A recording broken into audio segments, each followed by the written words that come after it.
Fala galera, beleza? Aqui Felipe Fernandes, eu venho convidar vocês para assistir mais um episódio do Surtando na Quarentena, o penúltimo episódio desta temporada com a professora e bióloga Marcela Granato. Imperdível! Então vem com a gente, vem com Surtando na Quarentena!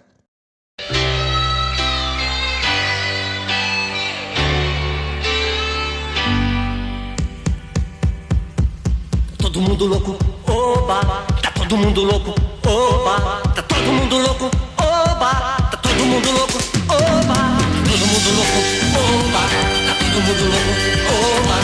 Tchubiribidim, din, din, din, din. Tchubiribidim, din, din. Salve galera! Está no ar o Surtando na Quarentena! Aqui é o Felipe Fernandes e comigo essa dupla de honra que honra o nosso Surtando, Bruno Leal e José Leonardo. Boa noite, dupla! Boa noite! Boa noite! E aí, como é que tá? Tudo belezinha, fechando mais uma semana. E aqui com a gente nós temos a Marcela, professora de Ciências Biológicas. E aí a primeira pergunta, né? Primeiro desejar boa noite, né? Eu tô sendo mal educado com a nossa convidada, né? Boa noite, Marcela. Boa noite. Boa noite, seja bem-vinda. E a nossa primeira pergunta é que você se apresente ao nosso público. Marcela, quem é você? Marcela é uma bióloga formada pela Universidade do Estado do Rio de Janeiro, a UERJ, FFP. Eu tenho mestrado e doutorado pela Fundação Oswaldo Cruz, né, a Fiocruz, e pós-doutorado pela Universidade Federal do Rio de Janeiro, a UFRJ. E atualmente sou professora, né, do CEP 413, Escola Intercultural Brasil-México, e também de uma escola da área privada. Maravilha. Marcela, nessa entrevista a gente vai abordar vários assuntos e eu vou começar fazendo uma pergunta. Nessa pandemia, mais do que nunca, a área das ciências biológicas, né, a área das ciências da saúde ficou mais em evidência, né, óbvio, né, por N questões.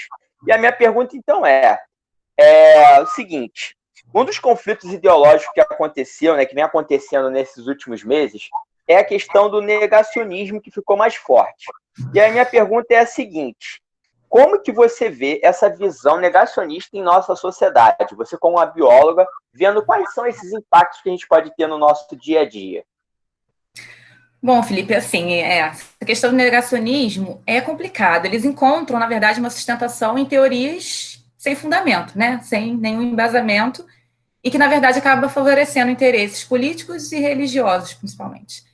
Mas isso, com certeza, tem diversas consequências para a sociedade, e aí, pensando num foco mais na área da saúde, né, no momento que a gente está vivendo, a gente pode fazer um breve histórico, por exemplo, pandemia da AIDS, né, quando a AIDS começou, e aí a gente tem casos na África, né, e algumas autoridades da África do Sul, elas negaram a gravidade dessa doença, né, daquele vírus na época.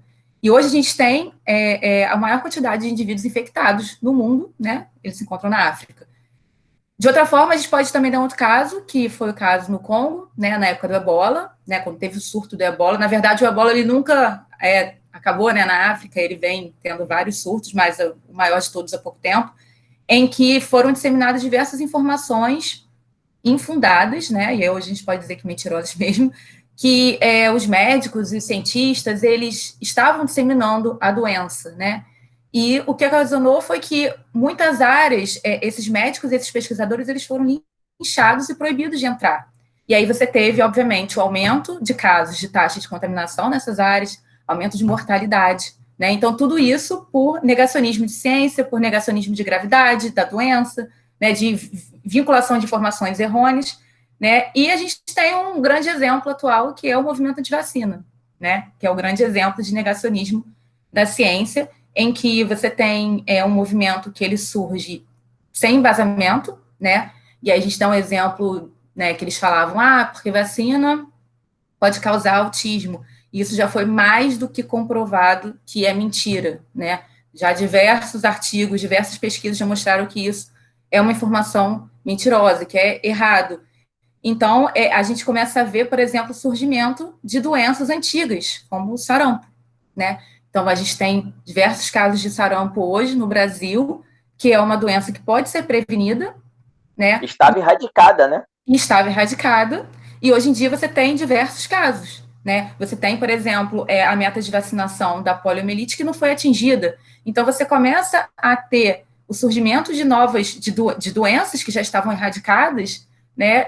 E que levam à morte, né? E as pessoas, elas tendem a relacionar, aliás, a não relacionar a ciência com a economia. Mas se a gente pensa nesse sentido, é uma doença que ela pode ser prevenida. Ela diminui custos públicos, né, em termos de saúde, né? Porque se uma pessoa ela fica doente, ela vai procurar um hospital, ela pode ter que ficar internada, então você tem custos financeiros, né? Você tem um gasto público para tratar aquela pessoa. Então, tratar uma pessoa com uma doença que ela pode ser prevenida, né? Então, assim, a gente nunca pode desvincular, por exemplo, a ciência de economia, que é uma coisa que as pessoas fazem muito, elas acham que é verdade.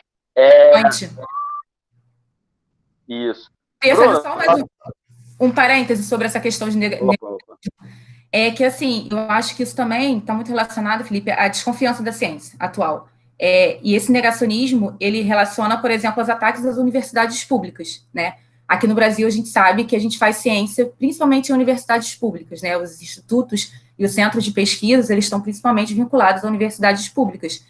E eu queria fazer aqui uma observação, ciência de qualidade. E a gente tem essa desconfiança baseada em informações sem fundamento, né, sem comprovação, mas que acabam colocando em xeque a idoneidade dessas universidades e, consequentemente, a ciência brasileira também. Perfeito, perfeito. Bruno, eu queria passar a palavra para você. E aí? Marcelo, um prazer tê-lo aqui surtando. É muito bom, né? A gente já conversava há várias pautas que queríamos trazer você. E, por fim, deu tudo certo, você está aqui surtando na quarentena. Então, agradecer o convite. Ótimo. Queria fazer uma pergunta para você, que é a seguinte: o ensino remoto trouxe muitas coisas, né, esse ano, aí, perdas, ganhos, dificuldades, aprendizados. Quais foram as suas maiores dificuldades e o que podemos trazer de bom do modelo remoto para o modelo híbrido de ensino, que é o que pode ser implantado aí para os próximos anos? Ô, Bruno, só um minutinho, Marcelo. Eu posso fazer só uma colocação? Eu queria que você também, né? Desculpa de sair do script, mas se você sentiu diferença desse ensino híbrido na rede pública quanto na rede privada que você também trabalha. Com certeza, Felipe. Inclusive, eu ia falar isso na questão do Bruno. Na verdade, a primeira questão, então, as maiores dificuldades. Eu acho que se fosse citar aqui as maiores dificuldades, a gente faria um podcast só de perrengues da quarentena, porque foram muitas dificuldades. Tem algum episódio que você lembre? Boa proposta, perrengues da quarentena, hein? Boa. Foram muitos. Próximo programa, hein? Eu posso citar, assim, eu acho que a adaptação a esse ensino remoto em termos de tecnologia, né? A gente teve que aprender diversos softwares para gravar a aula. Eu, particularmente, não conheci o Zoom antes de começar a quarentena, nem o Google Meet, então eu só aprendi isso na pandemia, então para mexer, eu nunca tinha mexido antes. Gravar a aula, que porque assim, na sala de aula, a gente está dando aula, é aquela coisa espontânea, você está ali trocando. Então, se você falar uma palavra repetida, ou se às vezes sai uma palavra errada, tudo bem, você se corrige na hora, né? E isso faz parte da dinâmica.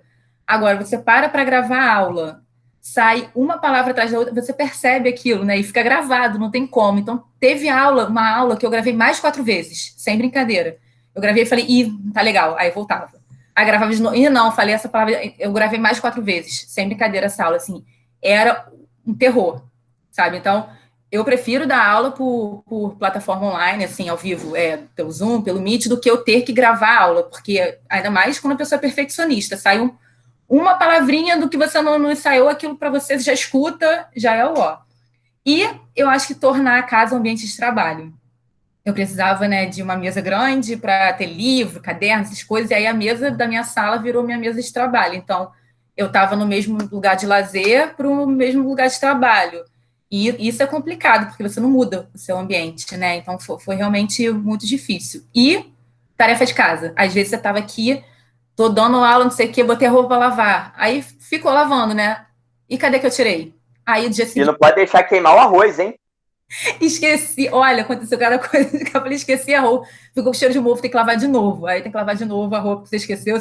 Então, assim... Eu acho que foi doideira completa no início.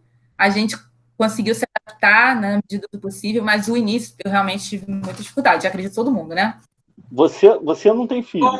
Só um Não, adendo, assim, se eu tivesse filho, eu tinha surtado mesmo. Então, porque essa é a pior, essa é a maior dificuldade. É uma coisa que eu não consigo fazer, essa aula ao vivo.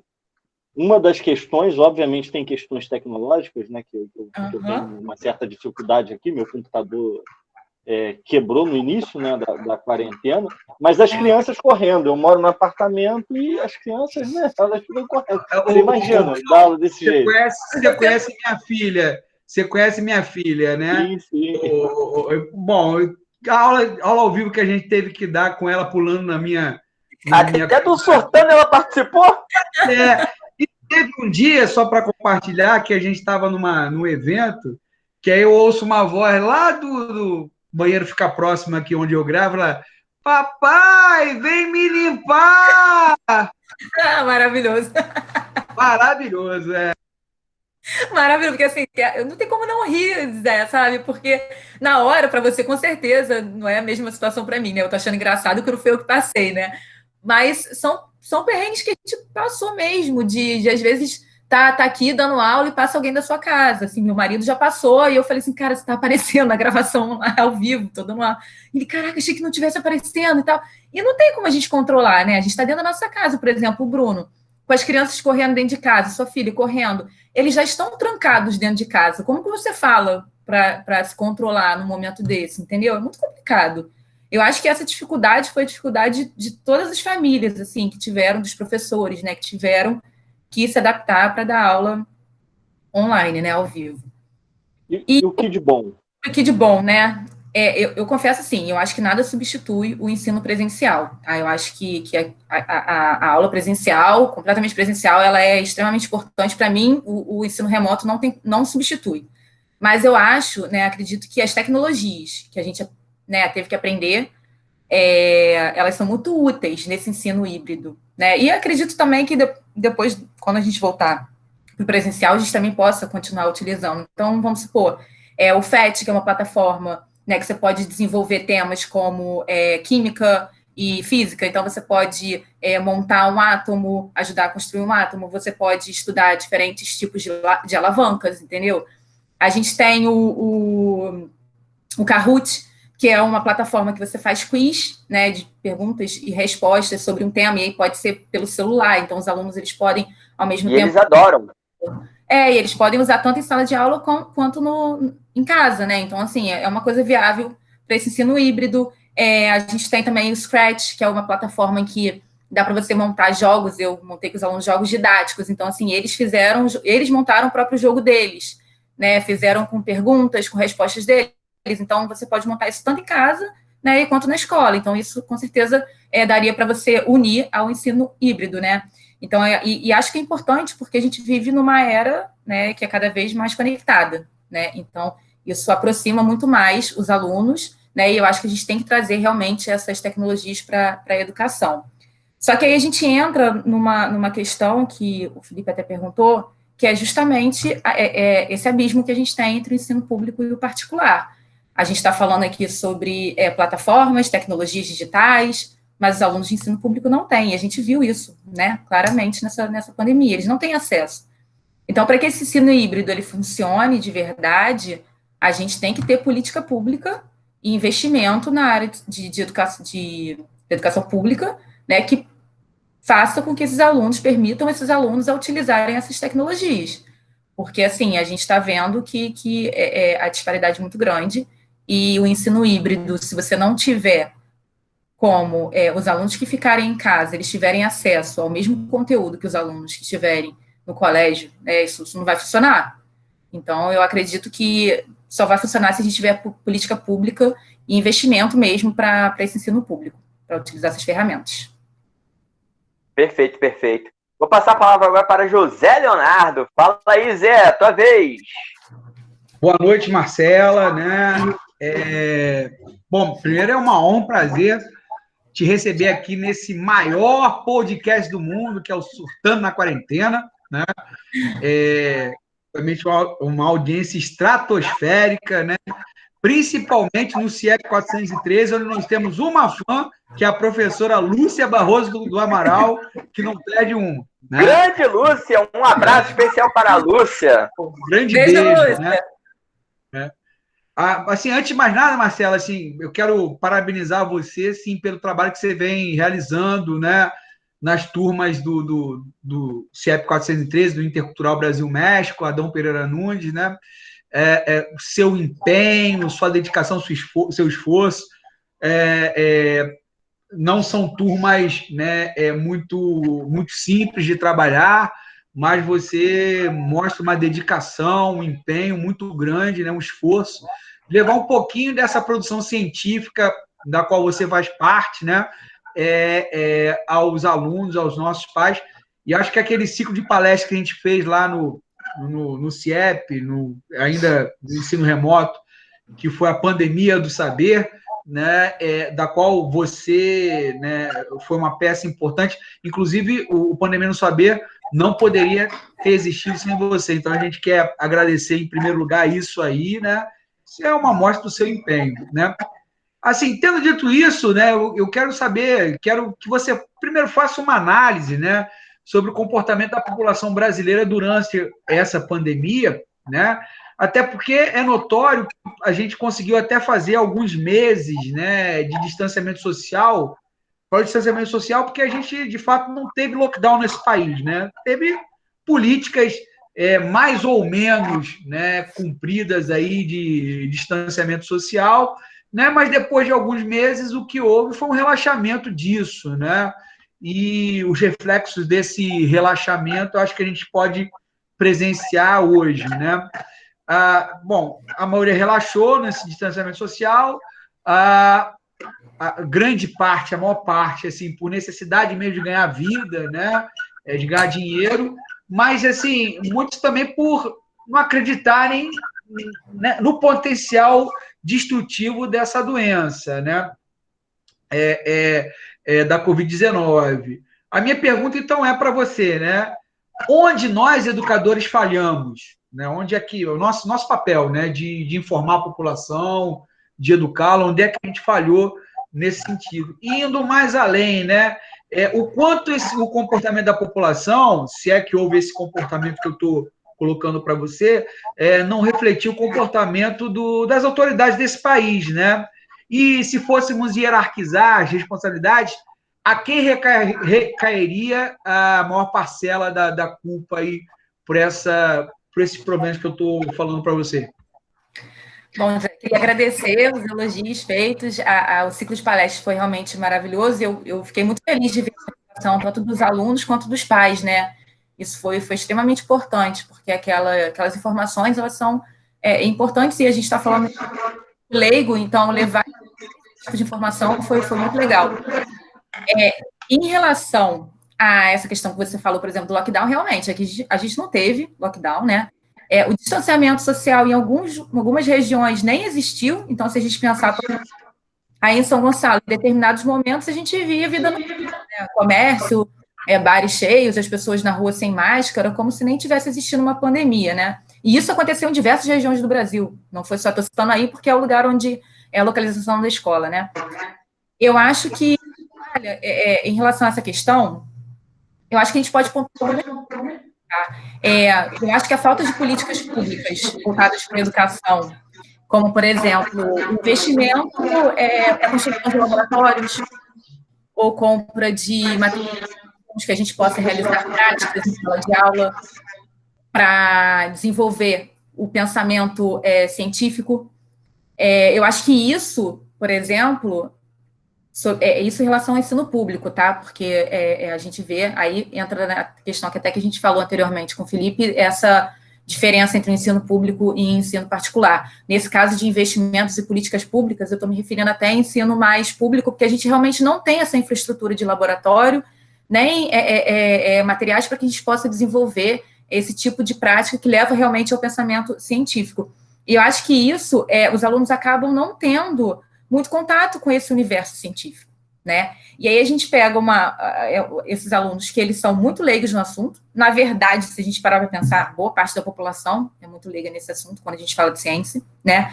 Mas eu acho que essa falta de investimento, ela aumenta o distanciamento desse público que é muito leigo. E embora a gente tenha aqui no Brasil instituições de pesquisas muito renomadas, por exemplo, a Fiocruz, que ela é reconhecida não só aqui no Brasil, mas internacionalmente também, a gente tem pesquisa e tecnologia de ponta em universidades públicas. Apesar disso, esses alunos, eles não têm noção, não têm uma ideia real do que é um cientista, né? Na verdade, acho que a maioria da população tem uma ideia meio romantizada, aqueles cientistas de filme, né? Eles não têm ideia de como se faz ciência, sabe? E, além disso, eu acho que realmente uma grande falha é a linguagem científica, que ela não é nem um pouco acessível para a população, sabe? Quando a gente pensa em descobertas científicas, os dados científicos, eles são publicados em revistas específicas, né? Muitas delas são renomadas, mas que se afastam muito do senso comum, né? Então, nós temos acho que um grande desafio no país, que e eu acho que também parte um pouco dessa falha, dessa linguagem científica, mas eu acho que o grande desafio que a gente tem é aproximar essa linguagem científica, sabe, essas descobertas, essas publicações, para a educação, para o público leigo, para a população, para os alunos de por exemplo, uma universidade, um ensino público. E hoje a gente vê essa crescente, assim, de blogueiros, né, e aí, nessa mesma vibe, a gente tem alguns biólogos que estão se aventurando aí, são o que a gente chama de divulgadores científicos, né, nós temos exemplos do Átila, do Fernandes, que eu acho que são profissionais que eles estão tentando um pouco adaptar e tentar chegar a uma linguagem mais acessível para a população. Eu acho que um outro ponto, né, um outro fator, e que eu acho que não é muito falha nossa como educador, que foi esse distanciamento que aconteceu na pandemia, né, esse ensino à distância que a gente teve com os alunos de escola pública. Porque, assim, no presencial, vamos supor, na época que estava acontecendo, quando começaram os casos na China e começaram a vir para a Europa, eu não sei se você lembra, Zé, mas eu comecei a fazer um trabalho com a correção de fluxo sobre a Covid. Então, assim, eu parei o meu conteúdo e comecei a discutir com eles esse assunto. Assim eu fiz também na 902, conversando sempre quando eles traziam, eu perguntava sobre o assunto, explicava.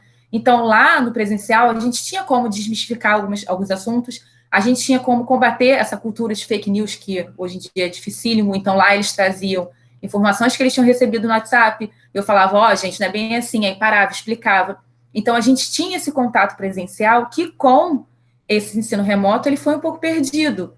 Então, essas informações que passaram a vincular, a gente não tinha mais esse contato do professor-aluno para a gente poder dizer, não é bem assim, e ensinar, entende? Então, eu acho que esse papel da escola, que é ensinar esse aluno a diferenciar esses conteúdos do cotidiano que está errado, que eles recebem por redes sociais, por WhatsApp, né?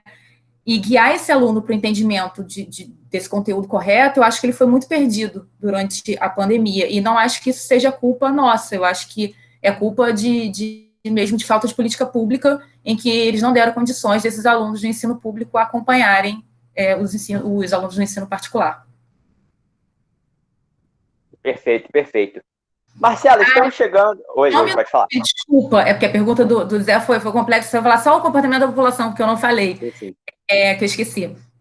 O comportamento da população, eu concordo plenamente com você, o comportamento, ele reflete totalmente o discurso das autoridades, a população, como eu falei, ela é uma população leiga, né, em termos científicos, boa parte não entende mesmo a ciência, e, ao mesmo tempo, houve essa confusão de interpretação da pandemia pelo governo e também esse negacionismo que acabou influenciando. Então, o fato de sempre minimizar o que está acontecendo, ele está diretamente relacionado ao desenrolar da pandemia aqui no nosso país. E, assim, se você fala, por exemplo, uma pessoa que isso não é uma pandemia, não é um vírus muito letal, que é só uma gripezinha, aí você pensa, para que eu vou usar uma máscara se é só uma gripe? Aqui sempre teve gripe, já fiquei gripado várias vezes, eu não preciso usar uma máscara para evitar uma gripezinha.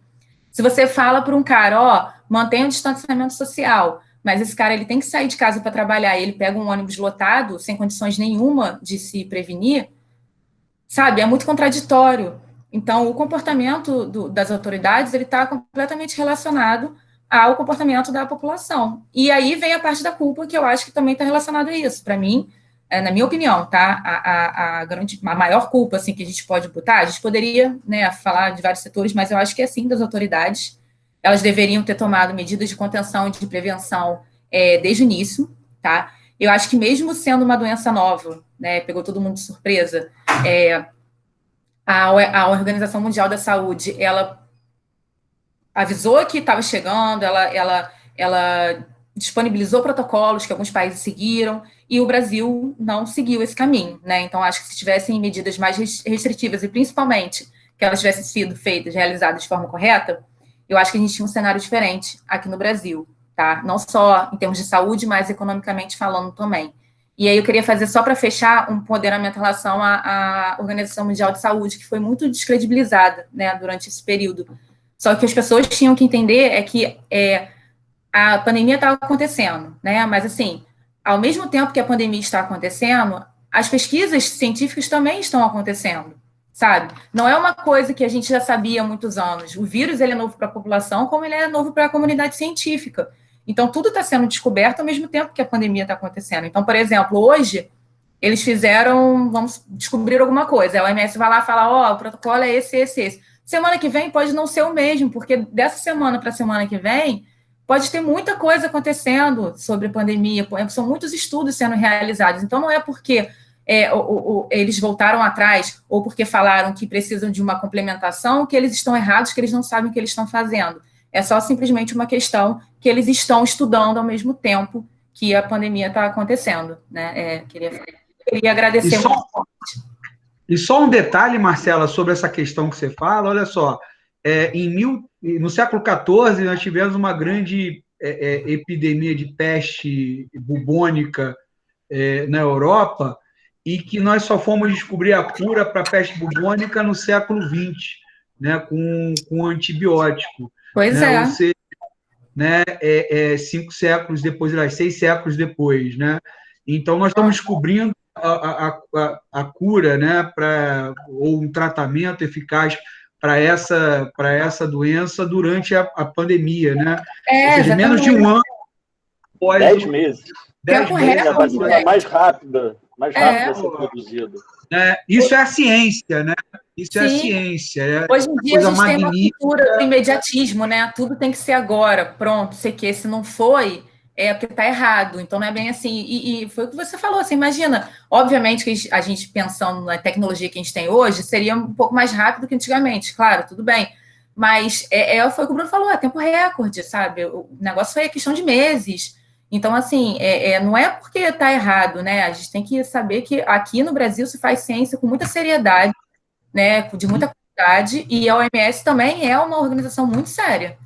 E a ciência tem um processo, tem um critério, tem um método, né? Que você não adianta atropelar, então você não vai fazer uma boa ciência, né? Exatamente. É isso mesmo.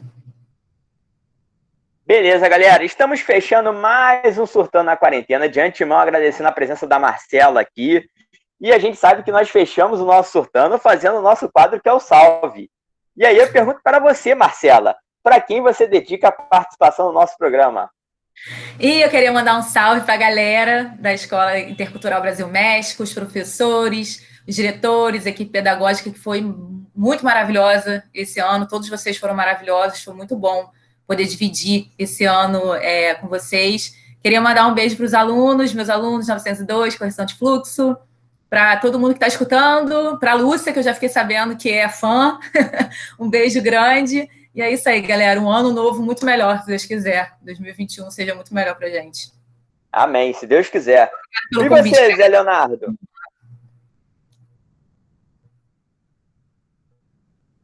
Eu quero mandar assim, um salve especial, em primeiro lugar, para um amigo, um colega extraordinário nosso, né? Enio Purque, o nosso diretor adjunto também, né? Tem a régua, né? O caçador de celular, né? O nosso decano, né? Uma figura emblemática no Eni de Mendonça Gama. e no Deve ser chamado para um episódio no ano que vem, na nossa segunda temporada, pelo amor de Deus, hein? Não sei o que seria desse episódio, mas deve ser, né? Ele vai trazer a régua, com certeza. Trabalhamos com ele, né? Eu e Bruno, pelo menos eu, há cerca de 15 anos, não sei, eu acho que mais ou menos o tempo aí que Bruno também trabalha com ele, então é muito tempo assim de conhecimento. Um colega especial passou por um momento assim muito triste na vida dele. Todos nós passamos, né?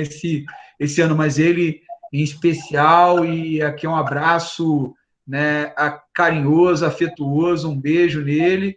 E também da nossa fã número 1, no CIEP 410, Lúcia Barroso do Amaral, citada já 3 vezes nesse programa, assim, recorde de citações. Exatamente. Um abraço para o Enio, um abraço para a Lúcia. E você, Bruno, para quem vai seu salve da semana? A Lúcia vai abrir até um fã-clube depois dessa aí, pô. Fã-clube. Exatamente. Entendeu? Então, bom, para minha sogra, né? Faz muito tempo que eu não mando aí um abraço para ela, merece, minha sogra. Delira! Ô, Delira! Caí, gente! E vai para meus alunos, né, do CIEP 413, Adão Pereira Nunes, o Brasil, México. Meus alunos da 3001, né, estão completando aí o ciclo agora. Opa, um abraço para eles.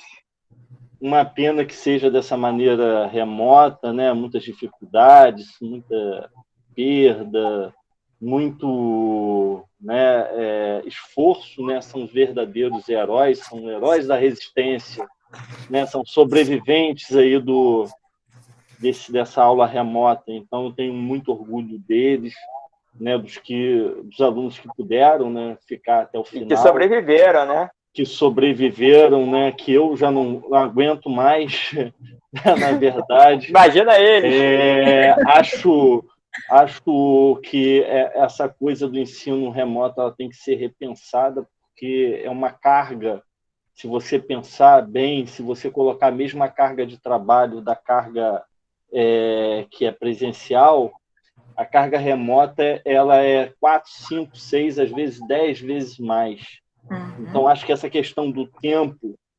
Porque a dinâmica é diferente, né, Bruno? A dinâmica é bem diferente, a atenção é bem diferente. A gente tem vários estudos, eu que iniciei o mestrado em neuroimunologia, a gente tem vários estudos, né, principalmente com crianças, né, que você tem a atenção deles presa, né, a matéria em um determinado tempo, né, e dependendo do mecanismo que você utiliza, esse tempo vai variar. Então, é uma coisa que a gente tem que pensar bastante, né, nessa questão. E aos alunos que não puderam participar da plataforma também, que são muitos.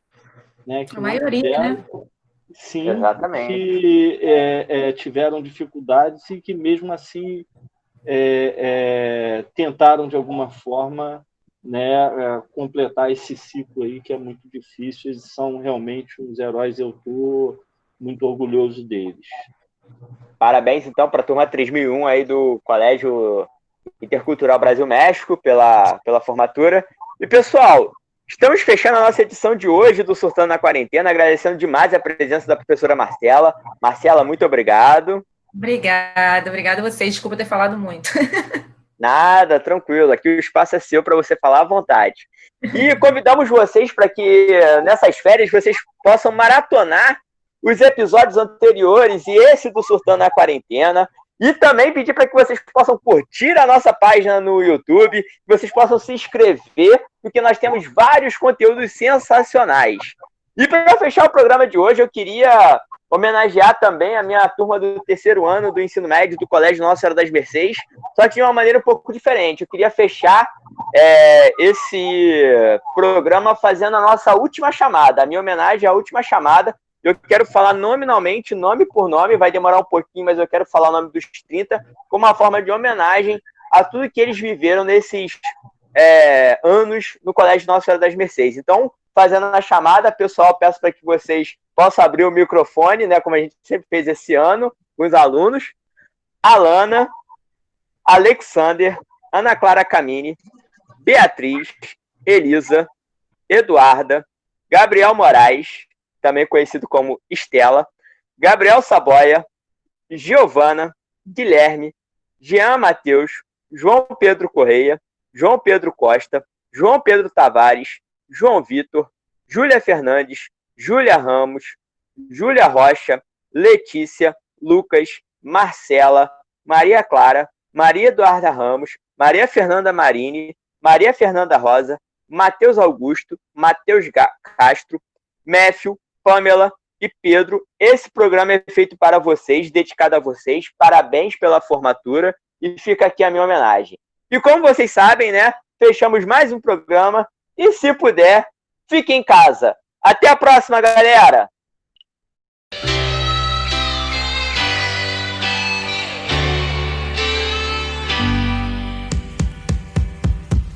Todo mundo louco, oba, tá todo mundo louco, oba, tá todo mundo louco, oba, tá todo mundo louco, oba, todo mundo louco, oba, tá todo mundo louco, oba, tchubiribi din din din din din, tchubiribi din din din.